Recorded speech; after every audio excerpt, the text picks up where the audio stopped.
Dopo l'appello del governatore Zaia e del presidente di Confindustria Veneto Zuccato a sforare il patto di stabilità per pagare le imprese, l'ANCI regionale parteciperà alla manifestazione di protesta fissata a Roma dall'Associazione Nazionale dei Comuni per il 21 marzo prossimo. Si vedrà quanti aderiranno, ma gli enti locali della nostra regione, inascoltati dal governo centrale, sembrano ormai sul piede di guerra. Il 21 marzo prossimo ci sarà questa manifestazione, oggi convocata dalla Presidenza nazionale, che vedrà riuniti per far sentire i loro punti di vista, vedrà riuniti i sindaci, le parti sociali ed anche le parti politiche.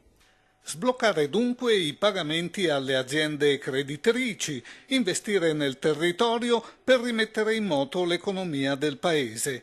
I comuni del Veneto lo chiedono da mesi e dicono: abbiamo già fatto la nostra parte. Negli anni i comuni italiani hanno risparmiato 6 miliardi e 450 milioni, quindi vediamo che la spesa dei comuni diminuisce, non solo quella corrente, ma purtroppo anche in quella del capitale, e non si vede un'azione analoga invece nel comparto dello Stato.